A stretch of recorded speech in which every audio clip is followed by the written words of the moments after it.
बहुत खूबसूरत, बड़ा इंफॉर्मेटिव एंड बड़ा हम कह सकते हैं कि लेसन देने वाला, सबक देने वाला उन्होंने एक टैब्लो बनाया है, एक खाका बनाया है। आपने गौर से देखना है, उसके बाद में कुछ बातें आपसे अर्ज करूंगा। जी, क्या सीन है, ये लोग अभी तक आए नहीं। लो भाई, आयान आ गया। और आज कहाँ चलना है खाने पे? चला आ जाए, फिर चलते हैं।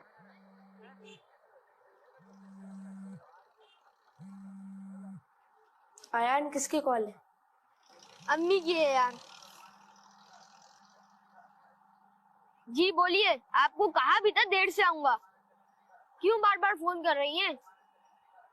मत क्या करें मेरी फिक्र, पता नहीं क्या मसला है यार इन्हें।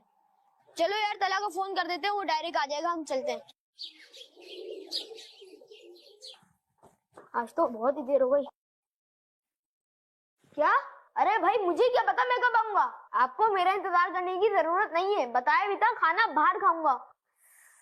हाँ तो मेरे साथ खाना खाने की क्या जरूरत है? पता भी है मैं कितना मसरूफ होता हूँ। खा लिया करे, मेरे बगैर भी खाना खा लिया करे, आपके अलग से उतर जाएगा।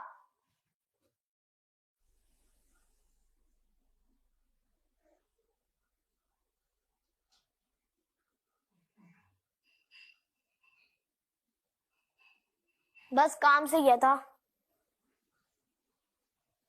कहाँ गया था? आपको क्या करना है?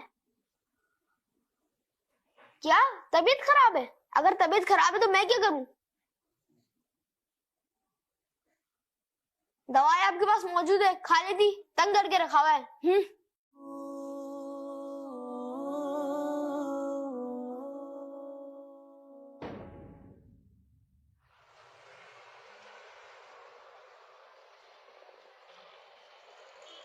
यार आज जो हमारी डील थी वो कल फाइनल करते थे, सही है? क्योंकि आज थोड़ा मसरूफ हो गया हूँ। बस तुम चेक तैयार रखना। यार आयान आपकी अम्मी का इंतकाल का सुन के बड़ा अफसोस है। हाँ यार क्या करें, बस जो अल्लाह को मंजूर था। अब जाए अंदर। अरे ताया अबू, बेटा ये खत तुम्हारी अम्मी ने तुम्हारी बड़ी अम्मी को दिया था, ये पढ़ लो, लाजमी पढ़ लेना बेटा, ये तुम अभी पढ़ लेना। ना दुखाना कभी भी इनका दिल, ना दुखाना कभी भी इनका। बेटा उम्मीद करती हूँ अब तुम पुरसुकून होगे, क्योंकि तुम्हारी माँ अब इस दुनिया में नहीं है। बेटा मुझे तुम्हारे पैसे नहीं, तुम्हारा वक्त चाहिए था। तुम्हारी जुदाई ने मुझे बीमार कर दिया था। बेटा मेरी बीमारी का इलाज दवाइयों में नहीं था, तुम्हारे मोहब्बत भरे दो जुमले ही मेरी बीमारी के इलाज के लिए काफी थे। और बेटा तुमने मेरी उंगली पकड़ कर चलना सीखा था। तुम्हारी भूख मुझसे बर्दाश्त नहीं होती थी, और जब तुम बीमार होते तो मैं रात जाग कर गुजारती थी। और बेटा पता है मैंने अपनी बालियां बेचकर तुम्हारे लिए वो साइकिल खरीदी थी जिसके लिए तुम दिन रात मचलते थे। तुम्हारी हर खुशी मेरी खुशी थी। और बेटा मैंने अपनी सारी खुशियाँ तुम्हारी खुशियों पर कुर्बान कर दी। लेकिन बेटा जब तुम बड़े हुए तो तुम मेरे ना रहे, फिर जगह तुम्हारे दोस्तों ने ले ली। तुम्हारे लिए तुम्हारा ऑफिस, तुम्हारी मीटिंग्स और तुम्हारी आउटिंग की बहुत अहमियत थी। बेटा मैं तुम्हारे लिए इतनी खैर कैसे हो गई थी? मेरा कुछ पूछना भी तुम्हें बुरा क्यों लगता था? तुम्हारी नाराजगी के डर से मैंने पूछना भी छोड़ दिया था कि कहीं तुम झड़क न दो। पता है तुम्हारा झड़क कर बात करना मुझे वैसे ही मार देता था। खैर अब तो तुम्हें सुकून मिल गया होगा, मगर बेटा अपने बच्चों को जरूर नसीहत करना कि वो अपनी माँ को जरूर वक्त दे। माँ की बातों का बुरा ना मनाए, माँ का साथ कभी न छोड़े। बेटा तुम जहाँ भी रहो खुश रहो, आबाद रहो। तुम्हारी अम्मी। दिल ना दुखाना अम्मी वापस आ जाओ। दुखाना अम्मी मैं आपकी खिदमत करूंगा, अम्मी वापस आ जाओ।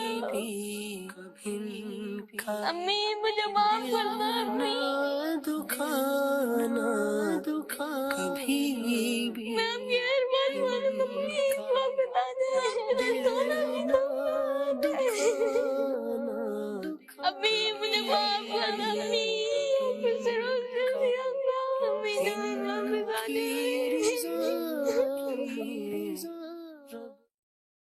प्यारे इस्लामी भाइयों, माँ और वालिद ये ऐसी नेमत है जिसकी कदर कर लीजिए। खुदा की कसम, अगर ये चले गए, पूछो उनसे जिनके माँ बाप चले गए, आज उनसे मिलने के लिए कब्रिस्तान में जाना पड़ता है, आज उनसे बात करने के लिए उनकी कब्र पर जाना पड़ता है। बाज लोग अपने माँ बाप की कदर नहीं करते, उनको वक्त नहीं देते। माँ पुकारती है तो कहते हैं मुझे दोस्तों के पास जाना है, वालिद कहता है मुझे वक्त दो तो कहते हैं मेरे पास टाइम नहीं है। ऐसा ना करें। ये वो हस्तियां हैं कि जिनको मोहब्बत से एक बार देख लें तो हज मकबूल का सवाब है। हमारे पास सबके लिए टाइम है, हमारे माँ बाप के लिए टाइम नहीं है। वो रात जागते हैं कि हम कब घर वापस आएंगे, मगर हमें फिक्र नहीं कि हम उनकी नींद का ख्याल करें और उनकी बात माने। यकीन जानिए, हदीस में मजमून मिलता है, जिससे उसके वालिदैन राजी उससे उसका रब राजी, जिससे उसके वालिदैन नाराज उससे उसका रब नाराज। अभी ये पाक से एक बार सवाल किया गया, हुजूर हमारे सबसे ज्यादा हुस्न अखलाक का हकदार कौन है? आका ने फरमाया तेरी माँ। अर्ज किया हुजूर उसके बाद कौन? फरमाया तेरी माँ। हुजूर उसके बाद? फिर इरशाद फरमाया तेरी माँ, और उसके बाद फरमाया तेरा वालिद। हम सब के लिए मोहब्बत बिखेर रहे हैं, हमारे कस्टमर हों, हमारे दोस्त हों, हमारे और फ्रेंड्स हों, सबके लिए टाइम है, मगर शायद बहुत सारे वो लोग हैं जो माँ बाप को वक्त नहीं देते। आज इस सेगमेंट के बच्चों के इन पैगाम से इस नए साल का पैगाम ले लीजिए कि अब ये आने वाला साल हम अपने माँ बाप की कदर करें। माँ बाप राजी हो गए तो इंशाअल्लाह रब भी राजी हो जाएगा। जिसके साथ माँ बाप की दुआएं हैं उसको कामयाबी से कोई नहीं रोक सकता। लेकिन आज हाल बहुत बुरा है। रिवायतों में मजमून मिलता है कि बेटा अपने वालिद के साथ ऐसे रहे कि जैसे गुलाम आका के साथ रहता है, मगर हाल यह है कि आज बूढ़े बाप को बेटे ने गुलाम बनाया हुआ है।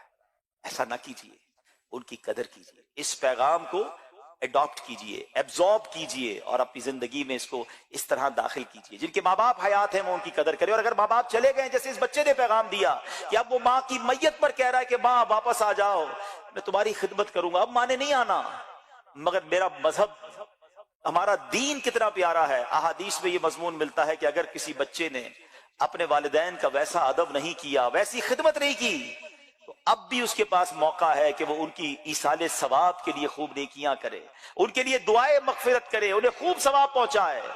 अल्लाह की रहमत से उम्मीद है कि उसको माँ बाप का फर्मा बरदार लिख दिया जाएगा। तो अपने माँ बाप के लिए ईसाले सवाब वाले, सदका जारिया वाले काम कीजिए, तो इंशाअल्लाह आपको इसका अजर भी मिलेगा और वालिदैन की रूह भी खुश होगी। अल्हम्दुलिल्लाह, यही मदरी चैनल का अंदाज है, दावत इस्लामी का अंदाज है कि हमें कुरान और सुन्नत की रोशनी में जिंदगी गुजारने का सलीका देते हैं। अल्लाह मुझे भी और आपको भी, जिनके वालिदैन हयात है, अपने वालिदैन का अदब करने की तौफीक अता फरमाए। जिनके वालिदैन चले गए, रब्बे करीम उनकी बेहिसाब मगफिरत फरमाए। आमीन बिजाहि नबी अमीन सल्लल्लाहु अलैहि वसल्लम।